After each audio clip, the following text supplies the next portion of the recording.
काफ़ी दिनों पहले मैंने आप लोगों को उत्तराखंड के लोहा घाट में जो एक हॉस्पिटल था भूतिया, उसकी कहानी सुनाई थी। उस कहानी का रिस्पॉन्स काफ़ी अच्छा मुझे मिला, आप लोगों का प्यार मिला। आज फिर से ऐसी ही एक भूतिया कहानी मैं आप लोगों के लिए लेकर आया हूँ, जो कि एक सच्ची घटना पर आधारित है। 1995 की ये वारदात है, और वारदात है चीन के बीजिंग की। चीन के बीजिंग में एक ये बस की कहानी है, जिस बस का नंबर था 375। 375 ही ये रूट नंबर पर चलती थी। और इस बस के साथ क्या होता है, आज इस कहानी के माध्यम से मैं आप लोगों को बताऊंगा। तो आदाब, नमस्कार, सत श्री अकाल। मैं दीपक शर्मा आप लोगों के लिए लाता हूं सच्ची घटनाओं पर आधारित कहानियां। उम्मीद करता हूं कहानी आपको पसंद आती होंगी। कहानी अगर पसंद आती है तो लाइक करना, वीडियो को ज़्यादा से ज़्यादा शेयर करना, कमेंट में अपनी राय ज़रूर देना। तो चलिए कहानी का सिलसिला स्टार्ट करते हैं। पूरे संसार के अंदर एक देश है जिसका नाम है चीन, जिसे चाइना के नाम से भी हम जानते हैं। और चीन का ही एक शहर है बीजिंग। बीजिंग में एक बस स्टैंड हुआ करता था, आज भी है। उस बस स्टैंड पर न जाने कितने यात्री आया जाया करते थे और बसों में सफर किया करते थे। बस स्टैंड पर जो लास्ट बस यात्रियों को मिलती थी वो लगभग 8 से 9 बजे के बीच में मिलती थी, और उसके बाद डिपो बंद कर दिया जाता था। 14 नवंबर सन 1995 को ऐसे ही रात के लगभग 8 से 9 बजे के बीच में जब यात्री डिपो पर पहुंचते हैं तो वो अपने अपने घर जाने के लिए एक बस में बैठते हैं, जिसका नंबर होता है बस नंबर 375। उस बस में बैठ जाते हैं। बस अपने निर्धारित समय से स्टार्ट हो जाती है और अपने रोड को पकड़ लेती है। काफ़ी लंबा इस बस को सफ़र करना था, लगभग 20 से 25 स्टॉप थे जिससे गुजरकर इसको दूसरे डिपो पर जाकर खड़े हो जाना था। अब अलग अलग जगह के लोग उसमें बैठ जाते हैं। कुछ ड्यूटी करने वाले थे, कुछ अपनी रिश्तेदारियों से आ रहे थे, कुछ घूम फिर कर आ रहे थे। सर्दियों का मौसम था, काफ़ी ठंड पड़ रही थी। 1995 की ये बात है। लोग बाग गर्म कपड़े पहने हुए थे। अब बस जब चल देती है, बस जैसे ही चलती है तो खिड़की और गेट सब कुछ बंद कर दिया जाता है, लेकिन फिर भी हवा बस के अंदर आ रही थी और लोगों को सर्दी लग रही थी। इसके बाद बस एक स्टैंड से दूसरे स्टैंड से तीसरे स्टैंड पर ऐसे ही सवारी उतरती चली जाती हैं।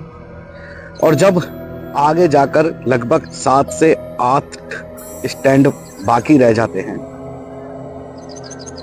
बस पूरी खाली हो जाती है। और बस में जब खाली हो जाती है तो एक स्टैंड से पहले एक कपल चढ़ जाता है बस में। अब बस में एक लेडी कंडक्टर और एक ड्राइवर और वो 2 कपल। बस कपल को गाड़ी में बिठाती है और फिर से स्टार्ट होकर आगे की तरफ चल देती है। अगले स्टैंड पर जैसे ही पहुंचती है तो एक बूढ़ी औरत और एक जवान लड़का, जिसकी उम्र रही होगी लगभग 18 से 19 साल, वो 2 लोग बस के अंदर सवार हो जाते हैं। बस फिर से आगे की तरफ चल देती है। चलने के बाद थोड़ी दूर बस चलती है। थोड़ी दूर चलने के बाद उन्हें दिखता है कि 2 लोग, ड्राइवर को दिखता है कि 2 लोग बस के सामने खड़े हैं और बस को हाथ दे रहे हैं। पहले तो ड्राइवर का मन करता है कि बस नहीं रोकने, लेकिन जो लेडी कंडक्टर थी वो ड्राइवर साहब कहती है कि अब रात का समय है और ये लास्ट बस है, इनको बिठा लीजिए, पता नहीं ये पूरी रात मारे मारे फिरेंगे, सर्दी का समय है, ऐसा ना हो कभी कुछ हो जाए, तो इन्हें बिठा लीजिए। अब वो ना तो स्टैंड पर खड़े थे, एक घने जंगल से बस गुजर रही थी, पहाड़ी क्षेत्र था, अंधेरी रात थी और कोहरा लगा हुआ था, धुंध छाई हुई थी। अब जैसे ही उन 2 लोगों के पास बस रोकी जाती है तो वो पीछे की साइड से, जो पीछे की बस की चढ़ने की खिड़की होती है, उससे चढ़ते हैं। जैसे ही चढ़ते हैं वो बाहर तो 2 लोग दिखते हैं, लेकिन जैसे ही अंदर चढ़ते हैं तो 2 से 3 हो जाते हैं।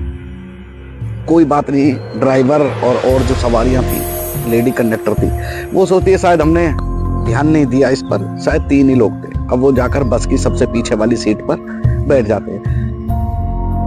उन्होंने कपड़े भी कुछ इस तरीके के पहने हुए थे जैसे चाइना में पहले जो ड्रेस चलती थी, उनकी ऑर्गेनिक ड्रेस जो होती है, जो वहाँ का पहनावा होता है, इस तरीके की उन्होंने ड्रेस पहनी हुई थी और लग रहा था कि किसी नाटक कंपनी से ये लोग आ रहे हैं। जब उनका चेहरा देखा तो चेहरे पर बिल्कुल सफेद उनका चेहरा और चेहरे पर भी झुर्रियां, जिसे देखकर उन्हें जो सवारियां थी उन्हें डर लग रहा था।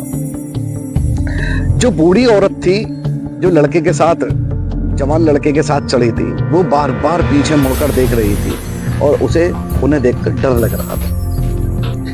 जब डर लग रहा था, अगला स्टैंड आता, अगले स्टैंड पर जो कपल गाड़ी में चढ़ा था वो भी उतर जाता है। अब गाड़ी फिर से अपना रुख आगे की तरफ कर देती है।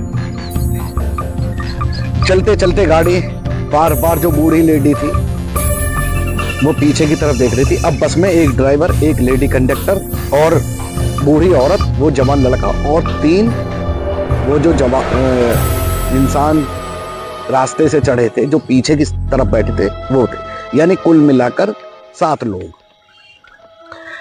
अब जैसे ही वो बार बार पीछे देख रही थी, बूढ़ी औरत की धड़कनें बढ़ रही थी, उसे डर लग रहा था उन्हें देखकर।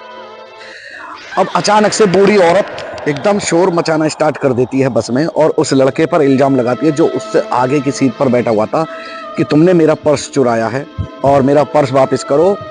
उससे उल्टी सीधी बातें करने लगती है, जिस पर लड़का कहता है कि मैं तो तुमसे आगे की तरफ बैठा हूं, मैं तुम्हारा पर्स कैसे चुरा सकता हूं। अब ये शोरगुल सुनकर लेडी कंडक्टर भी आ जाती है, ड्राइवर भी गाड़ी रोक लेता है। लेडी कंडक्टर भी उस ओल्ड लेडी को, जो बूढ़ी औरत थी, उसे समझाने की कोशिश कर रही है कि इसके पास ऐसा कुछ नहीं है, लेकिन बूढ़ी औरत जो थी वो नहीं मानती है और वो उसका कॉलर पकड़कर उससे कहती है कि मैं इसे पुलिस में रिपोर्ट करूंगी, इसने मेरा पर्स चुराया है और ये चोर है। बूढ़ी औरत उसको एक तमाचा मार देती है लड़के को। लड़का बस यही कह रहा था कि मैंने तुम्हारा पर्स नहीं चुराया है और मैं क्यों तुम्हारा पर्स चुराऊंगा। अब लेडी कंडक्टर और ड्राइवर भी बहुत परेशान हो जाते हैं और वो बूढ़ी औरत को और उस लड़के को, जवान को, उतारकर बस आगे की तरफ ले जाते हैं। अब जब बूढ़ी औरत और वो लड़का सड़क पर उतर जाता है, सुनसान सड़क थी, तो बूढ़ी औरत उससे लड़का कहता है कि मैंने तुम्हारा पर्स नहीं चुराया है, तुम मेरे पीछे क्यों पड़ी हो। तो बूढ़ी औरत उसके कंधे पर हाथ रखती है और कहती है कि तुमने मेरा पर्स नहीं चुराया, ये मैं जानती हूँ अच्छे से, मैंने तुम्हारी जान बचाई है। तो वो लड़का कहने लगता है कि तुमने मेरी जान कैसे बचाई है, किससे बचाई है, कौन है ऐसा जो मेरी जान लेना चाहता है। तो बूढ़ी औरत इस पर उस लड़के से कहती है कि जो रास्ते के बीच में से 2 लोग चढ़े थे, तुमने देखा था। वो कहने लगता है कि हाँ मैंने देखा था, 2 लोग चढ़े थे। तुमने पीछे की तरफ देखा था जब वो बैठे थे, 2 तो वो जब चढ़े थे जब दिख रहे थे, लेकिन जब बस में आकर बैठे तो वो 3 लोग थे। तो लड़का कहने लगता है कि ऐसा हो जाता है कि हमने एक को ना देखा हो, एक के पीछे एक हो, शायद 3 ही हो हमारा। तो बूढ़ी औरत कहती है कि मेरी लगभग 70-75 साल की उम्र है, मेरी आंखें कभी धोखा नहीं खा सकती, मेरा तजुर्बा भी कुछ ना कुछ जरूर कहता है। जब मैंने उन्हें बार बार देख रही थी तो उन्हें देखकर कुछ अजीब सा लग रहा था और जैसे ही वो कपल उतरे थे उसके बाद खिड़की खुली थी और बस चली थी। जैसे ही हवा का झोंका बस के अंदर आया तो मैंने जब पीछे मुड़ के देखा तो जो तीनों वो लोग पीछे की साइड में बैठे हुए थे उनके पैर ही नहीं थे। अब तुम ये बताओ, वो चलकर बस के अंदर चढ़े हैं और जब मैंने उन्हें देखा है हवा के झोंके से उनके कपड़े ऊपर उड़े तो उनके पैर ही नहीं थे। तो इस पर लड़का भी बूढ़ी औरत की बात को थोड़ा मानता है। बूढ़ी औरत लड़के से कहती है कि हमें नजदीकी किसी पुलिस स्टेशन में जाकर ये सब बताना चाहिए। अब दोनों चल देते हैं पुलिस स्टेशन, जहां ये उतरे थे जिस स्टॉप पर, वहां से कुछ ही दूरी पर एक पुलिस स्टेशन था। वहां पर जाते हैं और सारी जो उनके साथ घटना घटी वो पुलिस के सामने बताते हैं। पुलिस भी इसको बहुत नॉर्मली लेती है और कहती है कि तुम्हारा बहम है और ऐसा कुछ नहीं, भूत प्रेत ऐसे कुछ नहीं होते। बूढ़ी औरत कहती है कि मेरा कोई भी बहम नहीं है और मुझे लगता है कि कुछ ना कुछ वहां पर कुछ ना कुछ संशय है और कुछ ना कुछ बड़ा ऐसी घटना घटने वाली है, तो आप इस पर थोड़ी कार्रवाई करें। तो बूढ़ी औरत को और उस लड़के को पूछा जाता है कि आखिरकार क्या हुआ, तो लड़का बताता है कि मैं बस में बैठा हुआ था, इन्होंने मेरे से पे इल्जाम लगाया कि तुमने मेरा पर्स चुराया है और मैं पुलिस में रिपोर्ट करूंगी, और मुझे बस से उतार लिया। उतारने के बाद इन्होंने मुझसे कहा कि मेरा तुमने कोई पर्स नहीं चुराया और मैंने तुम्हारी जान बचाई है। इस तरीके से इन्होंने मुझे सारी बातें बताई। अब पुलिस भी कहती है कि ये तो कोई फिल्मी स्टोरी की तरह लग रही है, ऐसा कुछ भी नहीं है। लेकिन बूढ़ी औरत के कहने पर वो कहते हैं अच्छा ठीक है, तुम अपना नंबर और एड्रेस हमें लिखवा जाओ, ऐसा कुछ होगा तो हम तुम्हें बुलाएंगे दोबारा। पुलिस अपना पल्ला झाड़ लेती है और उनको वहां से भेज देती है। अगले दिन जिस स्टॉप से ये बस चली थी और जहां पर इसको जाकर खड़ा हो जाना था जिस डिपो में, वहां पर ये बस नहीं पहुंचती। अब पूरे में खलबली मच जाती है डिपो से अगले दिन कि 375 नंबर की बस लगभग 8 से 9 बजे के बीच बीजिंग के एक डिपो से चली थी और जहां पर उसको जाना था वो वहां पर नहीं पहुंची और कोई भी अता पता नहीं है। अब बात आ जाती है पुलिस स्टेशन में, जिस पुलिस स्टेशन में वो बूढ़ी औरत और वो जवान लड़का रिपोर्ट लिखाने गए थे। अब उन्हें एकदम ख्याल आता है जब उनके सामने ये बात आती है कि ऐसे ऐसे एक बस गायब है, तो उन्हें ध्यान आता है कि रात एक बूढ़ी औरत और एक जवान लड़का इसी बारे में हमसे बताने आए थे, लेकिन हमने सीरियस नहीं लिया। अब पुलिस वाले सीरियस हो जाते हैं और उन्होंने पहले ही उनका नंबर लिखवा लिया था और उन्हें बुलाया जाता है, उनसे पूछताछ की जाती है। फिर सारे रास्ते के जितना भी जहां से ये बस चली थी और जहां तक ये बस गई थी वहां के सीसीटीवी कैमरे निकाले जाते हैं। तो सीसीटीवी कैमरे में जहां तक ये बंदे उतरे थे वहां तक की तो फुटेज थी कि हाँ बस आई है, लेकिन उससे आगे जो सीसीटीवी फुटेज थी उसमें बस कहीं दिखाई नहीं देती।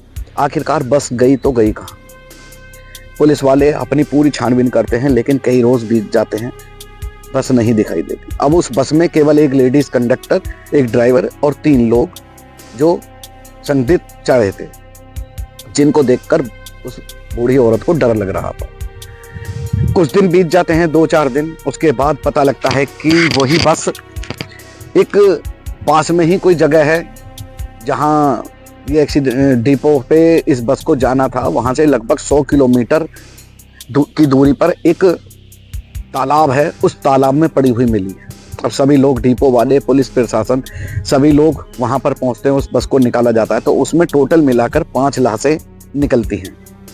2 लाशें तो ऐसी थी जो बिल्कुल नॉर्मल थी, लेकिन 3 लाशें ऐसी थी उनको देखकर ऐसा लग रहा था कि ये अभी की ताजा लाशें नहीं है और लगभग कई साल पुरानी लाशें हैं। बिल्कुल वो लाशें सड़ गई थी, गल गई थी और उन्हें देखकर ऐसा बदबू उठ रही थी। उन्हें देखकर ऐसा नहीं लग रहा था कि ये 2-4 दिन पुरानी लाशें हैं। उन्हें देखकर लग रहा था कि काफी ज्यादा पुरानी वो डेड बॉडियां हैं। अब उन्हें निकाला जाता है, पोस्टमार्टम के लिए भेजा जाता है। अब जब डिपो वाले और पुलिस प्रशासन, आला अधिकारी वहां पर पहुंचे थे तो सबसे पहले बात यह आती है कि आखिरकार ये बस यहां पहुंची कैसे। इसको तो जहां जिस डिपो में जाना था वहां पर नहीं है और ये उस डिपो से भी 100 किलोमीटर दूर एक तालाब में पड़ी है, सुनसान जगह पर। अब इस चीज का पता लगाया जाता है तो डिपो वालों से जब पूछताछ की जाती है कि ये किस रूट पर चलती है, तो डिपो वाले बताते हैं कि ये बीजिंग से इस वाले डिपो के लिए जाती है और इतने स्टॉप हैं।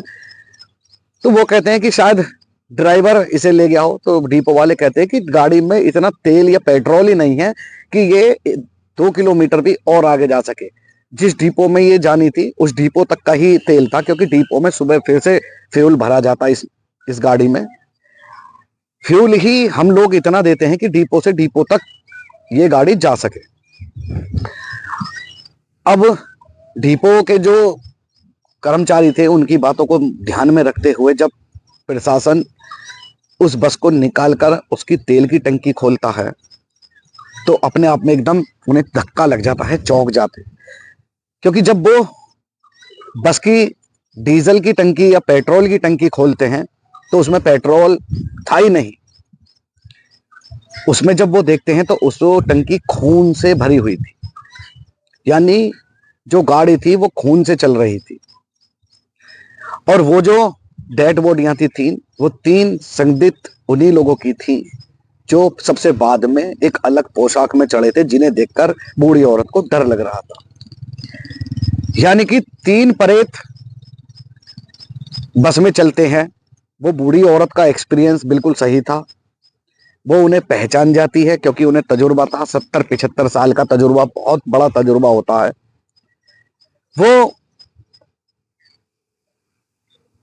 दरअसल आम इंसान नहीं थे जो चढ़े थे, वो प्रेत थे, और प्रेत ही बस में उन लोगों के साथ सफर कर रहे थे। वो पहले ही मरे हुए इंसान थे जो कि ड्राइवर को, कंडक्टर को, इन सभी लोगों को जिंदा दिख रहे थे और बस में चढ़े थे, जिसमें 2 चढ़े थे, लेकिन चढ़ने के दौरान ही वो 3 हो गए थे। अलग तरीके की ड्रेस पहन रखी थी। तो इस तरीके से ये केस चीन के बीजिंग का था, और काफी ये केस चर्चित रहा और चर्चाओं में रहा, बस नंबर 375 का। आज भी जब चीन में बस नंबर 375 को याद करते हैं तो लोगों के रोंगटे खड़े हो जाते हैं। आज भी लोग उस बस का नाम सुनकर डर जाते हैं, और आज भी ये चीन के अंदर सबसे ज्यादा भयानक भूतिया कहानियों में से एक है। तो आज की कहानी आपको कैसी लगी? उम्मीद करता हूं कहानी आपको पसंद आई होगी। कहानी पसंद आए तो लाइक करना, कमेंट में अपनी इस कहानी के बारे में आप क्या राय देते हैं, राय जरूर देना। वीडियो को ज्यादा से ज्यादा शेयर करना, और जो चैनल पर नए जुड़े हैं वो चैनल को सब्सक्राइब करके जाना, क्योंकि इस तरीके की सच्ची घटनाओं पर आधारित कहानियां मैं आपके लिए लाता रहता हूं। इस कहानी को सुनाने का उद्देश्य किसी को डराना नहीं है, किसी को बहकाना नहीं है, किसी के दिल को ठेस नहीं पहुंचाना है। आपको जागरूक करना, आपको सचेत करना है। जब भी आप कहीं सफर कर रहे हैं तो इन चीजों से भी हमें आगाह रहना चाहिए।